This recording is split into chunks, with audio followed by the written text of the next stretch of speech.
नमस्कार, मैं हूं आपके साथ चंदन भारद्वाज और आप देख रहे हैं एफएम न्यूज। आइए नजर डालते हैं इस वक्त की तमाम खबरों पर और शुरुआत सबसे पहले प्रधानमंत्री नरेंद्र मोदी के काशी के दौरे से जुड़ी खबर से। आज प्रधानमंत्री नरेंद्र मोदी के काशी दौरे का दूसरा दिन है।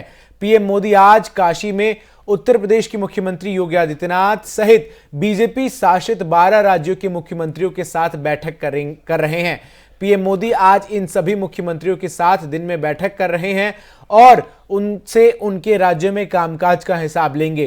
काशी में होने वाले इस सम्मेलन में बिहार और नागालैंड के उप मुख्यमंत्री भी मौजूद हैं। पीएम मोदी के साथ सभी 12 मुख्यमंत्रियों की यह बैठक तकरीबन सुबह 9 बजे शुरू हो चुकी है। दोपहर का भोजन प्रधानमंत्री नरेंद्र मोदी तमाम मुख्यमंत्रियों के साथ ही करेंगे। आपको बता दें कि सोमवार को काशी विश्वनाथ कॉरिडोर के लोकार्पण के बाद शाम के वक्त प्रधानमंत्री नरेंद्र मोदी इन सभी मुख्यमंत्रियों के साथ क्रूज पर सवार होकर गंगा आरती का दिव्य दर्शन करते हुए नजर आए थे। इसके साथ ही साथ प्रधानमंत्री कल देर रात काशी विश्वनाथ कॉरिडोर के लोकार्पण के बाद वाराणसी जंक्शन भी पहुंचे और उन्होंने काशी में तमाम विकास कार्यों की समीक्षा भी की। तो बड़ी जानकारी इस वक्त की हम आपको देते हुए कि इस वक्त ये तस्वीरें उस बैठक की जिसमें प्रधानमंत्री नरेंद्र मोदी मौजूद हैं। साथ ही साथ मौजूद हैं भारतीय जनता पार्टी के राष्ट्रीय अध्यक्ष जेपी नड्डा, भारतीय जनता पार्टी के 12 राज्यों के मुख्यमंत्री और 10 राज्यों के मुख्यमंत्री और 2 राज्य बिहार और नागालैंड के उप मुख्यमंत्री जो हैं वो इस बैठक में शामिल हो रहे हैं। बड़ी जानकारी शिवराज सिंह चौहान, विप्लव देव, पुष्कर सिंह धामी, मनोहर लाल खट्टर, इसके अलावा बसवराज बोमैया, भूपेंद्र पटेल समेत तमाम जो वरिष्ठ मुख्यमंत्री हैं भाजपा शासित राज्यों के वो इस बैठक में मौजूद हैं और उन तमाम मुख्यमंत्रियों से उनके कामकाज का हिसाब प्रधानमंत्री लेते हुए नजर आएंगे। इसके साथ ही साथ तारकिशोर प्रसाद और रेणु देवी भी इस बैठक में मौजूद हैं जो कि बिहार से उप मुख्यमंत्री हैं। तो प्रधानमंत्री नरेंद्र मोदी की आज ये पाठशाला भारतीय जनता पार्टी के शासित तमाम मुख्यमंत्रियों की, जिसमें मौजूद हैं पार्टी अध्यक्ष जगत प्रकाश नड्डा यानी जेपी नड्डा भी। तो बड़ी जानकारी इस वक्त, वो तस्वीरें भी हम आपको उस बैठक की दिखा रहे हैं जिस वक्त प्रधानमंत्री नरेंद्र मोदी जो है तमाम मुख्यमंत्री और उप मुख्यमंत्रियों के साथ बैठक ले रहे हैं। कल प्रधानमंत्री नरेंद्र मोदी ने भव्य काशी विश्वनाथ धाम का लोकार्पण किया। इस मौके पर उन्होंने उन तमाम लोगों को याद किया जिन्होंने काशी के पुनरुद्धार के लिए काम किया, चाहे वो अहिल्याबाई हों या फिर जिस तरीके से आदि शंकराचार्य की प्रतिमा पर प्रधानमंत्री नरेंद्र मोदी ने पुष्प अर्पित किया। इन तमाम चीज़ों को देखते हुए आज ये बैठक जो है वो जारी है। ज़्यादा जानकारी के लिए मेरे साथ जुड़ रहे हैं राम सुंदर जी जो कि संवाददाता है जहाँ वाराणसी से सीधा। राम जी, जिस तरीके से तमाम जानकारी निकलकर सामने आ रही है, क्या कुछ है आज का राम सुंदर कार्यक्रम प्रधानमंत्री नरेंद्र मोदी का और इस वक्त जो बैठक जारी है, इस बैठक के बाद आगे का क्या पूरा दिनचर्या रहेगा प्रधानमंत्री का?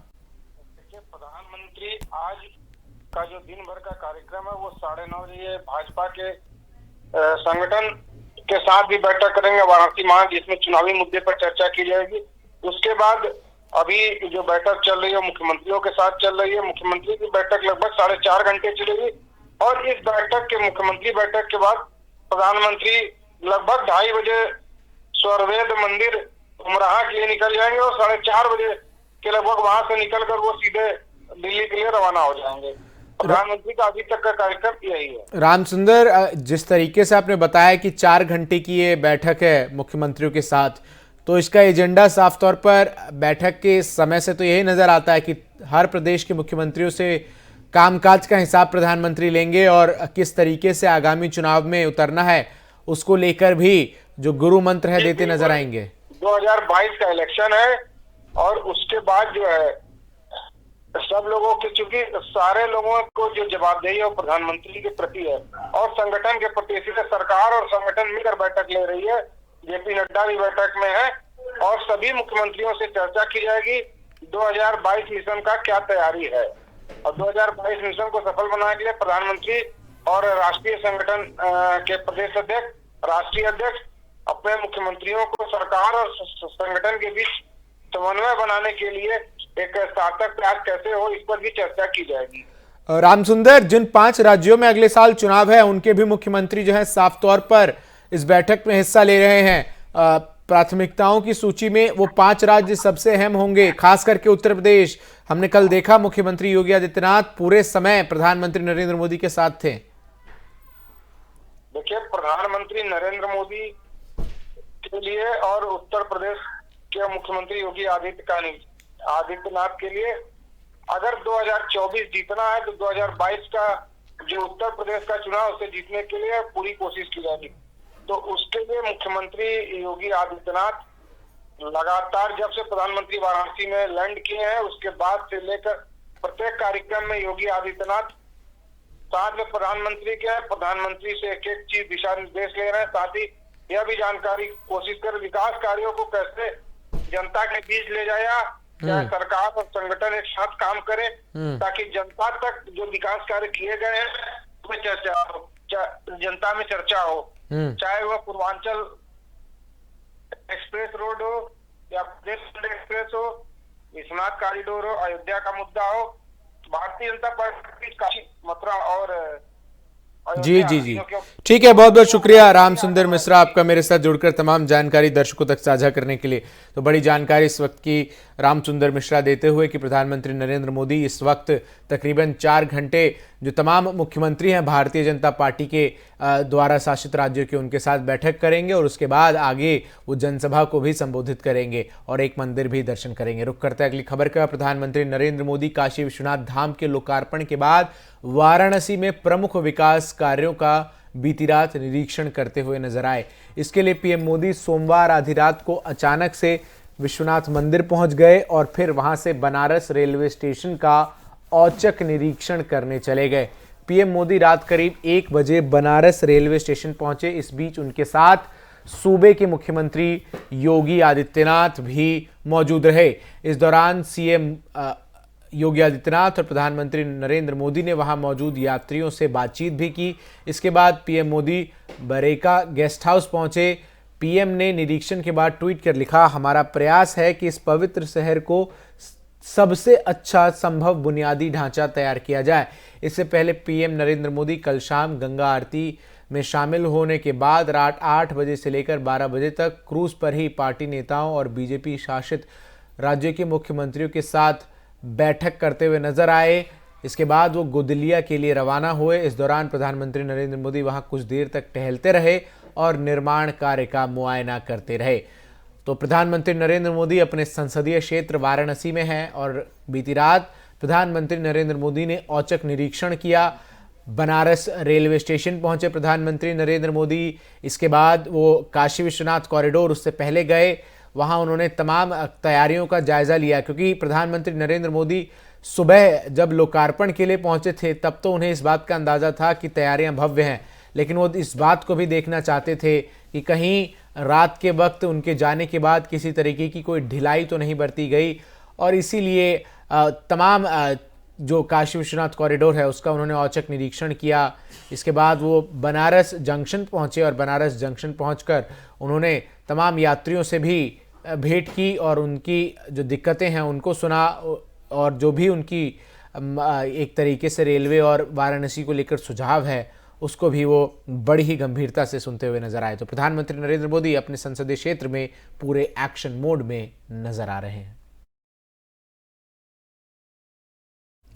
जम्मू कश्मीर की राजधानी श्रीनगर में आतंकियों ने पुलवामा जैसी हरकत को अंजाम देने की नापाक कोशिश की है। शहर के बाहरी हिस्से में आतंकियों ने श्रीनगर में पुलिस की गाड़ी पर अंधाधुंध फायरिंग कर दी है। इस हमले में मौके पर ही 3 पुलिसकर्मी शहीद हो गए और एक पुलिसकर्मी ने अस्पताल में दम तोड़ दिया। वहीं 13 पुलिसकर्मी घायल हो गए। सभी घायल पुलिस जवानों को अस्पताल में भर्ती कराया गया। पुलिस की जवाबी कार्रवाई में एक आतंकी को भी गोली लगी है। संसद पर हुए हमले की 20वीं बरसी पर आतंकियों द्वारा की गई कायराना हरकत की जिम्मेदारी जैश ए मोहम्मद के बनाए कश्मीर टाइगर्स ग्रुप के आतंकियों ने ली है। इलाके की घेराबंदी कर दी गई है और हमलावरों को पकड़ने के लिए बड़े पैमाने पर तलाशी शुरू की गई है।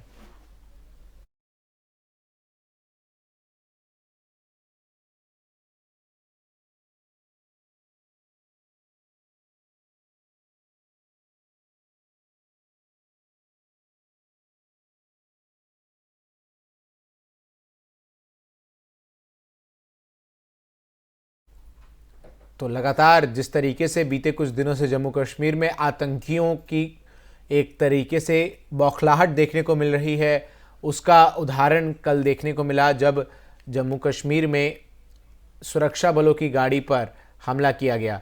तो बड़ी जानकारी इस वक्त की हम आपको देते हुए, इस पूरे हमले में 3 जवानों की मौके पर ही मौत हो गई और वो शहीद हो गए, तो वहीं एक जवान ने अस्पताल में दम तोड़ दिया है।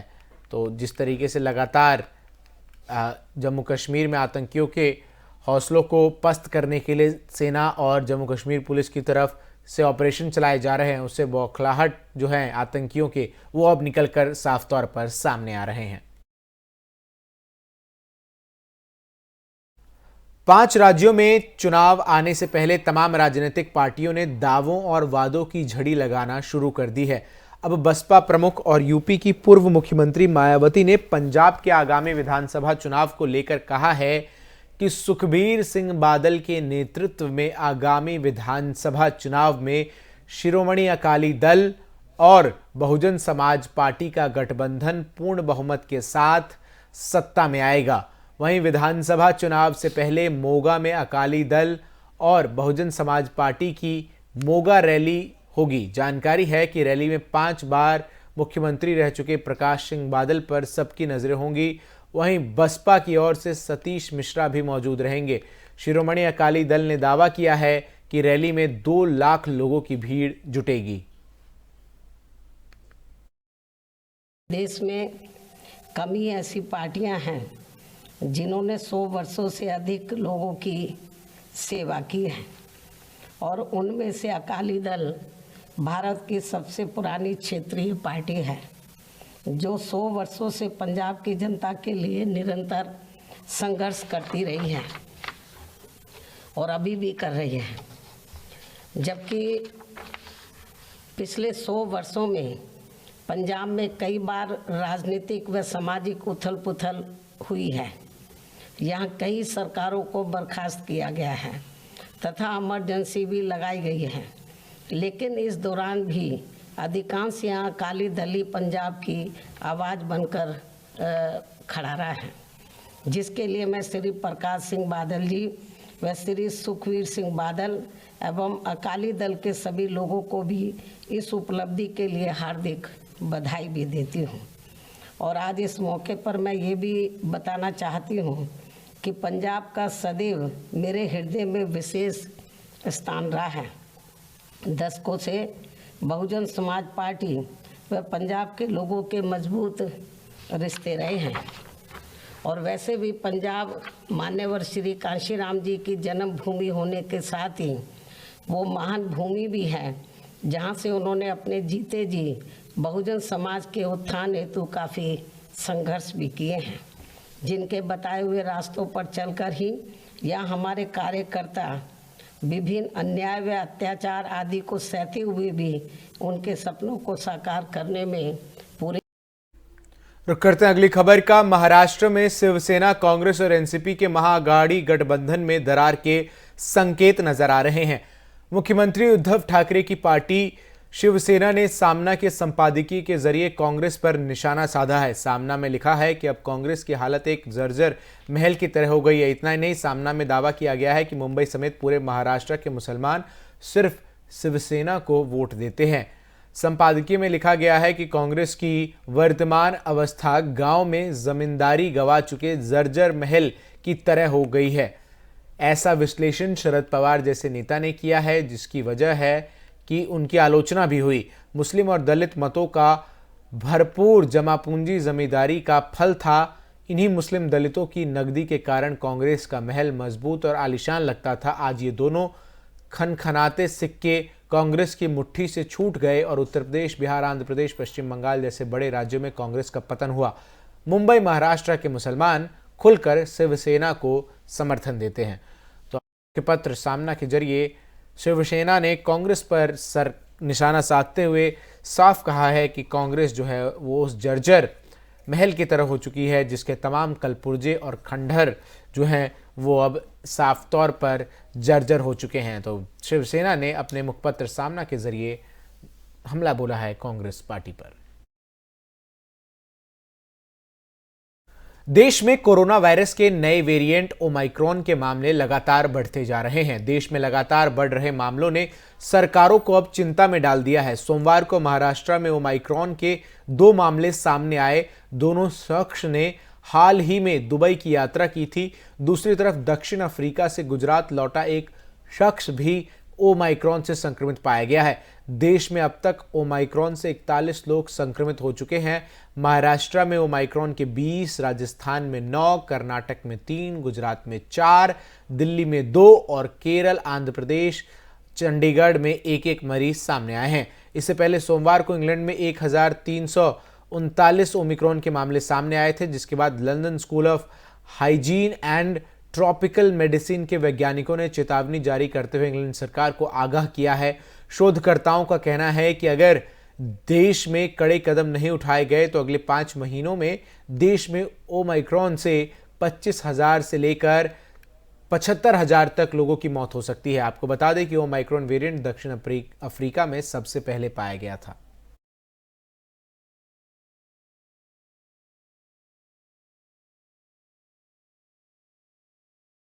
जहां एक तरफ दुनिया के कई देशों में कोरोना के मामले फिर से बढ़ने शुरू हो गए हैं, वहीं भारत में पिछले 24 घंटे में कोरोना के 5,784 नए मामले सामने आए हैं। 7,995 लोग कोरोना से ठीक हो चुके हैं और 252 मौतें हुई हैं। देश में एक्टिव केस की संख्या इस वक्त 88,993 हो गई है, जिसके बाद कुल 3,41,38,776 लोग रिकवर हो गए हैं। वहीं मरने वालों की संख्या 4,75,888 हो गई है। इसी के साथ देश में कुल संक्रमितों की संख्या 3,47,03,644 हो गई है। इनमें से 4,75,888 लोगों को अपनी जान गंवानी पड़ी है। सक्रिय मामलों की संख्या घटकर 88,993 रह गई है। तो बड़ी खबर इस वक्त की कि भारत में कोरोना संक्रमण के मामलों में रिकॉर्ड जो है कमी देखने को मिली है। 561 दिनों के बाद सबसे कम मामले जो हैं दर्ज किए गए हैं, जो देश के लोगों के लिए एक खुशखबरी के जैसी है। लेकिन इसके बावजूद ओमिक्रॉन के मामले जो है लगातार बढ़ रहे हैं। ऐसे में लोगों को किसी भी तरीके से लापरवाही इस वक्त नहीं बरतनी चाहिए। सुकेश चंद्रशेखर मनी लॉन्ड्रिंग मामले में अभिनेत्री जैकलिन फर्नांडिस पर ईडी का शिकंजा कसता जा रहा है। अब प्रवर्तन निदेशालय यानी ईडी ने कहा है कि कथित ठग सुकेश चंद्रशेखर ने अभिनेत्री जैकलिन फर्नांडिस से दोस्ती करने के लिए केंद्रीय गृह मंत्री अमित शाह के कार्यालय नंबर को स्पूफ करके फोन किया और ये दावा किया कि वो तमिलनाडु के दिवंगत मुख्यमंत्री जे जयललिता के राजनीतिक परिवार से है। बता दें कि ईडी ने धन शोधन रोधी कानून के तहत दाखिल आरोप पत्र में ये जानकारी दी है। प्रवर्तन निदेशालय ने हाल ही में 200 करोड़ रुपए की रंगदारी और मनी लॉन्ड्रिंग मामले में अपनी चार्जशीट दाखिल की है, जिसमें बॉलीवुड अभिनेत्री जैकलिन फर्नांडिस को लेकर बड़ा खुलासा हुआ है। चार्जशीट के मुताबिक आरोपी सुकेश चंद्रशेखर ने जैकलिन को करोड़ों रुपए के गिफ्ट दिए थे। देश की राजधानी दिल्ली में इस साल जबरदस्त ठंड पड़ने वाली है। ऐसे में पहाड़ों पर पड़ रही बर्फबारी ने मैदानी इलाकों में ठंड को बढ़ा दिया है।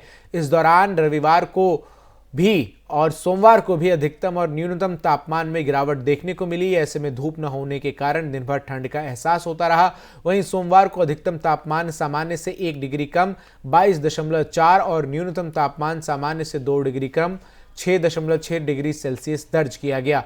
इस दौरान मौसम विभाग ने अगले हफ्ते तक न्यूनतम तापमान में गिरावट होने की संभावना जताई है, जहां तापमान 6 डिग्री तक पहुंचने की संभावना है। ऐसा लग रहा है कि भारतीय टीम में सब कुछ ठीक नहीं चल रहा है।